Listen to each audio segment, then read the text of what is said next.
তো গল্পের শুরুতে আমরা এক যুদ্ধের সময় ড্যান এবং তার সহকর্মীদের পানিতে পড়তে দেখি, আর এখান থেকে সিনচিপ্টয় আমরা 28 বছর আগের কাহিনী দেখতে পাই, যেখানে ড্যান একটি হাই স্কুলের বায়োলজির শিক্ষক ছিলেন। ড্যান তার স্ত্রী অ্যামি এবং মেয়ে মরির সঙ্গে সুখে শান্তিতে ছিলেন। ড্যানের গবেষণা ল্যাবে কাজ করার আগ্রহ ছিল, তাই সে আর্মি রিসার্চ ল্যাবেও আবেদন করেছিল, যার আজই ইন্টারভিউ। ড্যান তার বাড়ি যায়, আর আজ তার বাড়িতে ক্রিসমাস পার্টি চলছিল। তখনই ড্যান অ্যামিকে ইন্টারভিউ সম্পর্কে জানায়, যেটা শুনে অ্যামি অনেক বেশি রেগে যায়, কারণ সে চায় ড্যান আজকের দিনটি হলেও তার পরিবারের সঙ্গে কাটাক। সঙ্গে অ্যামি বলে, তোমার বাবা মরিকে ক্রিসমাস কার্ড পাঠিয়েছেন, যেটা শুনে ড্যান অনেক বেশি রেগে যায়, কারণ সে তার বাবাকে অনেক বেশি ঘৃণা করে। আসলে তার বাবা তাকে ছোটবেলায় ছেড়ে চলে গিয়েছিলেন। তখন থেকেই ড্যান তাদের সঙ্গে কথা বলে না। এরপর ড্যান ইন্টারভিউর জন্য বেরিয়ে পড়ে। ইন্টারভিউ চলাকালীন সে জানতে পারে যে তাকে বাতিল করে অন্য কাউকে নেওয়া হয়েছে। ড্যান এটা শুনে আরো অনেক বেশি রেগে যায়, আর সে তার ফাইলটি ডাস্টবিনে ফেলে দিয়ে ঘরের ভিতরে আসে, যেখানে সে মরির সঙ্গে বসে ফুটবল ম্যাচ দেখতে শুরু করে। এই সময় মাঝখানে হঠাৎ একটি পোর্টাল খুলে যায় এবং চোখের পলকে তার ভেতর থেকে অনেক সৈন্য বেরিয়ে আসে। এই সৈন্যদের নেতা লেফটেন্যান্ট হার্টও সেখানে আসে, যিনি সবাইকে জানান যে তারা ভবিষ্যৎ থেকে এসেছে, যেখানে 2011 সালে হোয়াইট স্পাইক নামে একটি এলিয়েন এবং মানুষের মধ্যে যুদ্ধ শুরু হয়েছিল,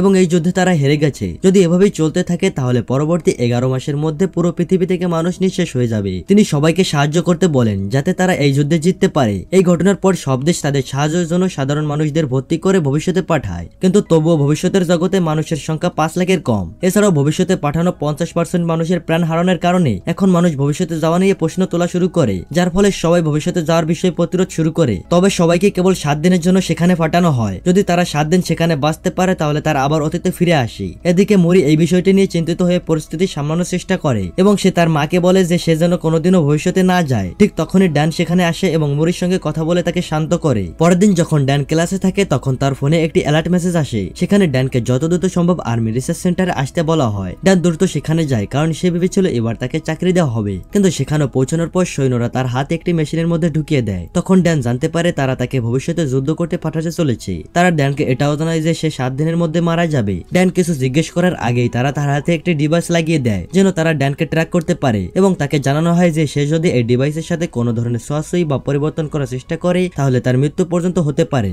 এখন ড্যানকে 24 ঘন্টার মধ্যে নিজের ব্যক্তিগত কাগজপত্রগুলো শেষ করতে বলা হয়, কারণ এরপর তাকে যুদ্ধের জন্য ট্রেনিং দেওয়া হবে। সবকিছু ড্যানের ইচ্ছার বিরুদ্ধেই ঘটছিল, কিন্তু এখন সে চাইলেও কিছু করতে পারছিল না। তখন আমরা এমিকে দেখি, যে একজন থেরাপিস্ট ছিল, আর সে ভবিষ্যৎ থেকে ফিরে আসা লোকদের কাউন্সিলিং করে। এরপর সেখানে ড্যান আসে এবং এমিকে জানায় যে তাকে 2011 সালে পাঠানো হচ্ছে, যেখান থেকে ফিরে আসা খুবই কঠিন। তাই এমি ড্যানকে সেখানে যাওয়া থেকে বিরত থাকার জন্য অনুরোধ করে, কিন্তু ড্যান বলে যে তারা তার হাতে একটি ট্র্যাকার লাগিয়ে দিয়েছে, তাই এখন ড্যান কিছু চাইলেও করতে পারবে না। তখন এমি ড্যানকে তার বাবার সাহায্য নিতে বলে, কারণ শুধু তার বাবাই এই ডিভাইসটি খুলে ফেলতে পারে। এরপর সে তার বাবার কাছে যায়, সেখানে তার বাবার ডিভাইসটি খুলে ফেলতে রাজিও হন, কিন্তু পূর্ণ ঘটনার কথা মনে পড়ায় তাদের দুজনের মধ্যে আবারও ঝগড়া শুরু হয়ে যায়। তাই ড্যান রাগে ডিভাইসটি না খুলে সেখান থেকে চলে আসে এবং এমিকে জানায় যে তাকে যুদ্ধ করতে যেতেই হবে। এটা শুনে এমি খুবই কষ্ট পায়, কিন্তু ড্যান তাকে প্রতিশ্রুতি দেয় যে সে 7 দিনের মধ্যেই ফিরে আসবে। এরপর সে মরিকে বিদায় জানায় এবং রিসার্চ সেন্টারের দিকে রওনা হয়। এখানে ড্যানের সঙ্গে আরো অনেককে ভবিষ্যতে পাঠানো হবে। এখানে সবাইকে একই ড্রেস দেওয়া হয় এবং আলাদা আলাদা টিমে ভাগ করা হয়, যার মধ্যে ড্যানের টিম রাখা হয় আর ফোর্স, যা একটি রিসার্চ টিম। এখানে একটি মেয়ে প্রশ্ন করে তারা টাইম মেশিনের পেছনে গিয়ে যুদ্ধ শুরু হওয়ার আগেই কেন শত্রুদের মেরে ফেলতে পারে না। তখন সেখানে থাকা অফিসার তাকে জানায় যে তাদের টাইম মেশিন কেবল 30 বছর টাইম ট্রাভেল করতে পারে, যার মাধ্যমে তারা শুধু 2011 সালে যেতে পারে এবং সেখান থেকে আবার 2022-এ ফিরে আসতে পারে। এছাড়াও তাদের জানানো হয় যে তাদের শত্রুরা কোনো মানুষ নয় বরং এলিয়েন।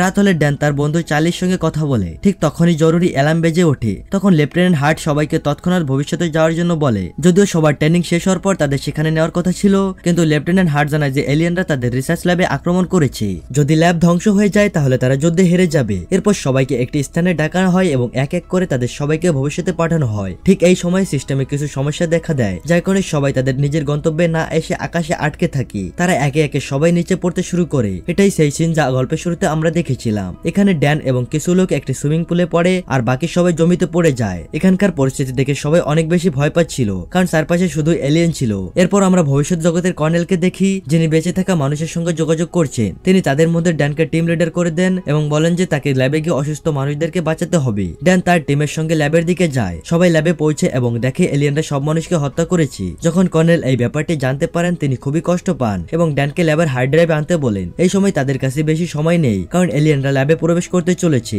এরপর কর্নেল ড্যানকে ল্যাবের হার্ড ড্রাইভ এবং সমস্ত জৈবিক উপাদান আনার নির্দেশ দেন, আর এই সময় সেখানে এলিয়েনরা আসতে শুরু করে। তাই এখানকার আর্মিরা ল্যাবের উপর বোমা ফেলে পুরোপুরি ধ্বংস করার চেষ্টা করে। কর্নেল বলে যে ড্যান এবং তার সাথীদের কাছে কেবল 3 মিনিট সময় আছে, যার পর ল্যাবকে পুরোপুরিভাবে সুরক্ষিতভাবে বিস্ফোরিত করা হবে। কিন্তু যখন তার ল্যাবের বাইরে যাচ্ছিল তখন এলিয়েনরা তাদের উপর আক্রমণ চালায়। এই এলিয়েনরা খুবই শক্তিশালী এবং তাদের উপর গুলির কোনো প্রভাব পড়ে না। এলিয়েনদের আক্রমণে ড্যানের কিছু সঙ্গীও মারা যায়। ঠিক যখন বেঁচে থাকা মানুষেরা ল্যাব থেকে বের হয় তখন সেখানে আরো অনেক এলিয়েন চলে আসে এবং তাদের পেছন থেকে ধাওয়া করতে থাকে। এই সময় আর্মি এসে উপস্থিত হয়ে তাদের মারাত্মকভাবে প্রতিহত করার চেষ্টা করে। কোনো পথ না দেখে ড্যান এবং বাকি সবাই এলিয়েনদের লক্ষ্য করে গুলি চালায়। কিছুক্ষণ পর সেখানে বোমা ফেলা হয়, যার ফলে একটি বিশাল বিস্ফোরণ ঘটে এবং সব এলিয়েন মারা যায়।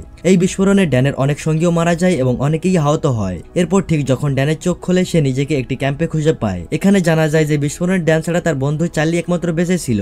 যখন তারা দুজনে ক্যাম্পের বাইরে আসে তখন তারা তাদের টিমের একজন মানুষকে দেখতে পায় যার নাম ডোরিয়ান। ডোরিয়ান ভবিষ্যতে তৃতীয়বার এসেছে, তাই ড্যান তাকে প্রশ্ন করে তুমি কি যুদ্ধ যেতে ভয় পাও না? কিন্তু ডোরিয়ান বলে যে সে ক্যান্সার আক্রান্ত এবং কেবল 6 মাস বাঁচবে, তাই সে নিজের মতো করে বেঁচে থেকে জীবন উপভোগ করতে চায় এবং বাড়িতে বসে থাকার থেকে ভালো সে লড়াই করে মারা যেতে চায়। এই সময় দুইজন সৈন্য আসে এবং ডোরিয়ান এবং অন্য কাউকে আবার ল্যাবের দিকে পাঠানোর নির্দেশ দেওয়া হয়, কারণ চার্লি খুবই ভীত ছিল এবং সেখান থেকে ফিরে যেতে চায়নি। অন্যদিকে ড্যান যখন কর্নেলের সঙ্গে দেখা করে তখন সে জানতে পারে যে সে তার মেয়ে মুরি ইতিমধ্যে ভবিষ্যতে বড় হয়ে গেছে। ড্যান তাকে কর্নেলের পোস্টে দেখে খুবই খুশি হয় এবং আনন্দে দৌড়ায়। ঠিক যখন ড্যান তাকে জড়াতে চায় তখন মুরি তাকে ঠেলা দেয় এবং বলে আমি তোমাকে এখানে আবেগপ্রবণ হওয়ার জন্য ডাকিনি, বরং একটি বিশেষ কারণে ডেকেছি। যখন ড্যান প্রশ্ন করে কি, তখন মুরি বলে সময় এলে সবকিছু বলবো। এরপর টিমের সবাইকে ভিতরে নিয়ে যাওয়া হয় এবং ফিমেল হোয়াইট স্পাইক সম্পর্কে জানানো হয়। মুরির কথায় ফিমেল এলিয়েন খুবই শক্তিশালী এবং রাগী হয়, যারা পৃথিবীর মাটির নিচে তাদের বাসা বানায় এবং এলিয়েনদের জন্ম দেয়। এই ফিমেল এলিয়েনদের রক্ষা সব পুরুষ এলিয়েনরা করে এবং তাদের রক্ষায় তারা নিজের প্রাণ পর্যন্ত দিতে পারে। এই মিশনে তারা ফিমেল এলিয়েনকে ধরার চেষ্টা করবে এবং তার ডিএনএ থেকে কিছু একটা তৈরি করবে, যেটা দিয়ে তারা সমস্ত এলিয়েনকে মেরে ফেলতে পারবে। এ পর্যন্ত সবাই শুধুমাত্র পুরুষ এলিয়েনকে মারতে পেরেছিল, কিন্তু কেউ আজ পর্যন্ত ফিমেল এলিয়েনের কাজ পর্যন্ত ঘেঁষতে পারেনি। কথা হচ্ছে যদি তারা ফিমেল এলিয়েনদেরকে কোনোভাবে মেরে ফেলতে পারে তাহলে তো আর নতুন এলিয়েন জন্ম নেবে না এবং বেঁচে থাকা বাকি সব এলিয়েনদেরকে মেরেই তারা পুরো পৃথিবীকে বাঁচাতে পারবে। এরপর সবাই তাকে সেই জায়গায় নিয়ে যায় যেখানে ফিমেল এলিয়েনরা মাটির নিচে লুকিয়ে থাকে। সেখানে গিয়ে পুরো দলকে ড্যান উপর থেকে নির্দেশ দেয় আর সে তাদের কথা অনুযায়ী নিচে নেমে এসে ফিমেল এলিয়েনকে ধরার চেষ্টা করে। এই এলিয়েন খুবই শক্তিশালী এবং সে তার পুরুষ এলিয়েনদেরকে ডাক দিয়ে তার কাছে ডাকে। আর কিছুক্ষণের মধ্যে দেখতে দেখতে সেখানে অনেক এলিয়েন চলে আসে। এটি দেখে ড্যান তার মেয়েকে বাঁচানোর জন্য নিচে নামে আর শেষমেশ সে ফিমেল এলিয়েনকেও ধরে ফেলে এবং তারপর তাকে হেলিকপ্টার দিয়ে সেন্টারে পাঠানো হয়। কিন্তু ঠিক তখন সেখানে তাকে বাঁচাতে আরো অনেক এলিয়েন চলে আসে, যাদের আক্রমণে অনেক সৈন্য মারা যায়। সেখানে ড্যান গাড়ি চালায় এবং মুরি এলিয়েনদের লক্ষ্য করে গুলি চালায়। এরপর তারা দুজন একটি সমুদ্রের কাছে গিয়ে পৌঁছায় যেখানে কোনো এলিয়েন ছিল না। এখানে মুরি রেগে ড্যানকে জিজ্ঞেস করে হেলিকপ্টার থেকে সে কেন নিচে নেমে এসেছে, কিন্তু ড্যান বলে তুমি আমার মেয়ে এবং তোমাকে বিপদে দেখে আমি চুপ করে বসে থাকতে পারি না। এখানে মুরি ড্যানকে বলে যে আমি যখন 12 বছর বয়সী ছিলাম তুমি আমাকে এবং আমার মাকে ছেড়ে চলে গিয়েছিলে। কয়েক বছর পর মায়ের মৃত্যু ঘটে আর এই কারণে আমি এখনো তোমাকে দেখে খুশি হইনি। ড্যান খুবই কষ্ট পায়, সে বুঝতে পারছিল না যে সে শেষ পর্যন্ত কেন অতীতে তার পরিবারকে ছেড়ে গিয়েছিল। কিছুক্ষণ পর হেলিকপ্টার আসে এবং তাদের সমুদ্রের মাঝের একটি বিশেষ সেন্টার নিয়ে যায়। এই জায়গাটি এতটাই সুরক্ষিতভাবে তৈরি করা হয়েছে যে কোনো এলিয়েন এখানে প্রবেশ করতে পারে না। এখানে ফিমেল এলিয়েনকে এনে রাখা হয়। মুরু তার ব্লু স্যাম্পল নিয়ে এলিয়েনের ডিএনএ বের করে আর তারপর ডিএনএ পরীক্ষা করার পর জানা যায় যে তাকে এখনো অনেক স্যাম্পল নিয়ে হাজারো পরীক্ষা করতে হবে, তখন একটি টক্সিন তৈরি হবে। মুরি তার সমস্ত ডিএনএ স্যাম্পল পরীক্ষা করে কিন্তু এখনো পারফেক্ট ডিএনএ স্যাম্পল পাওয়া যায়নি। এই স্যাম্পল কেবল 60% থেকে 50% পর্যন্ত সীমাবদ্ধ ছিল। মুরি পুরো রাত ধরে স্যাম্পল পরীক্ষা করে কিন্তু এখনো কোনো ভালো ফলাফল আসেনি। এরপর ড্যান সেখানে আসে এবং মুরিকে বিশ্রাম করতে বলে। আজকের দিন যে ড্যানের জন্য এখানে 7 দিন পূর্ণ হয়েছে, তাই এখন তাকে আবার 2022 সালে ফিরে যেতে হবে। ড্যান মুরিকে জিজ্ঞেস করে তুমি আমাকে এখানে কেন ডেকেছো? মুরি বলে যদি এই টক্সিন তৈরি হয়ে যায় তবে এটিকে পৃথিবীতে ফেরত নেওয়া তোমার কাজ, কারণ এখানে আরো টক্সিন তৈরি করতে অনেক সময় লাগবে, কিন্তু তুমি যখন এটিকে তোমার পৃথিবীতে নেবে তখন এটিকে তৈরি করতে যথেষ্ট সময় থাকবে। যখন এই টক্সিন তৈরি হয়ে যাবে তখন তারা তোমার পৃথিবীতে যুদ্ধ শুরু হওয়ার আগেই তা থামাতে পারবে।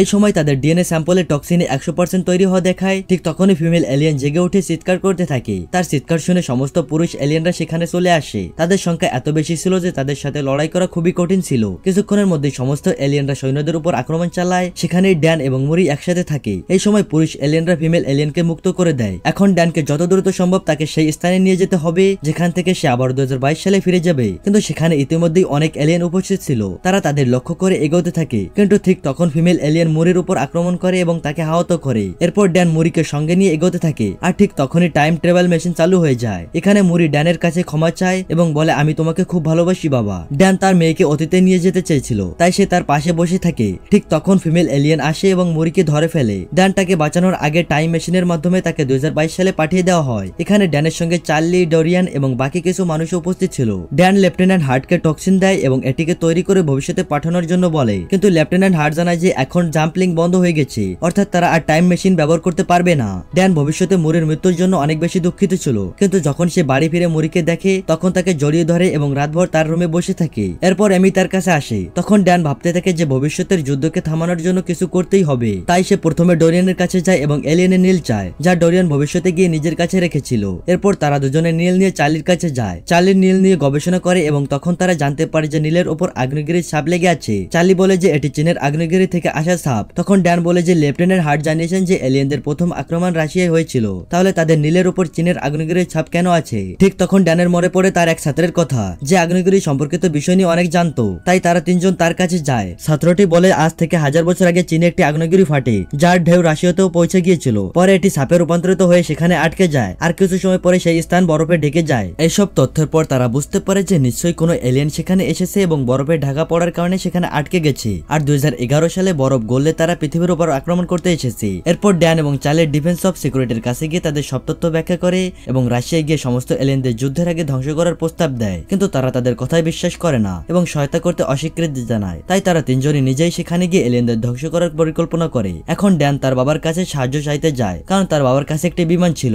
ড্যান তার বাবাকে সবকিছু জানায় এবং বলে যে তাকে এলিয়েনদের ধ্বংস করার জন্য রাশিয়ার গ্লেসিয়ার আইল্যান্ডে যেতে হবে, যার জন্য তার বাবার বিমান এবং একজন পাইলটের প্রয়োজন। ড্যানের বাবা তার কথায় রাজি হন এবং সাথে চলার জন্য প্রস্তুত হন। এছাড়াও ড্যান লেফটেন্যান্ট হার্টের সাহায্যে অনেক টক্সিন নিয়ে রাশিয়ায় চলে যায়। এখানে ড্যান একটি টিম নিয়ে গিয়েছিল। তারা সবাই গ্লেসিয়ার আইল্যান্ডের উপরে পৌঁছায় এবং একটি বিস্ফোরণ করে মাটির নিচে চলে যায়, যেখানে তারা একটি এলিয়েন শিপ দেখে, যা অনেক আগেই বিধ্বস্ত হয়ে পড়েছিল। তারা এটি পরীক্ষা করে দেখতে পারে যে এর মধ্যে এলিয়েনদের মৃতদেহ রয়েছে। এখানে তারা জানতে পারে যে কিছু এলিয়েন নিজেদের বাঁচানোর জন্য ঘুমাচ্ছে। এরপর তারা টক্সিন ব্যবহার করে এলিয়েনদের ধ্বংস করতে শুরু করে। আর ঠিক এই সময় ফিমেল এলিয়েন জেগে ওঠে এবং তাদের উপর আক্রমণ চালায়। তখন ডোরিয়ান সবাইকে শিপ থেকে বেরিয়ে যেতে বলে এবং শিপ বিস্ফোরণ করে সবকিছু শেষ করার নির্দেশ দেয়। এরপর দেখতে দেখতে সব এলিয়েন একে একে বের হতে শুরু করে আর ড্যানের বাবা গুলি করে তাদেরকে মেরে ফেলেন। কিন্তু এলিয়েনের সংখ্যার কারণে ডোরিয়ানকে শিপ বিস্ফোরণ করতে হয়, যার ফলে ডোরিয়ানও মারা যায়। এখানে শুধু চার্লি, ড্যান এবং তার বাবা বেঁচে যায়। ড্যানের বাবা জানায় যে একটি এলিয়েন এখনো পালিয়ে রয়েছে। এরপর তারা তাকে খুঁজে বের করে এবং চারদিক থেকে গুলি করে হত্যা করে। এটি সেই ফিমেল এলিয়েন যে খুবই শক্তিশালী এবং সহজে মারা যায় না। তখন সে পালিয়ে ড্যানের উপর আক্রমণ করে। এলিয়েন তাকে আক্রমণ করলেও ড্যান বেঁচে যায়। কিছুক্ষণ পর এলিয়েন ড্যানের বাবার উপর আক্রমণ করে আর ড্যান তখন দ্রুত উঠে এলিয়েনকে হত্যা করে। এরপর ড্যান তার বাড়ি ফিরে আসে এবং তার পরিবারের কাছে প্রতিশ্রুতি করে যে সে আর কোনো ভুল করবে না, যাতে তার পরিবারকে আবারও আলাদা হতে হয়। এবং এভাবে এই গল্পের শেষ হয়।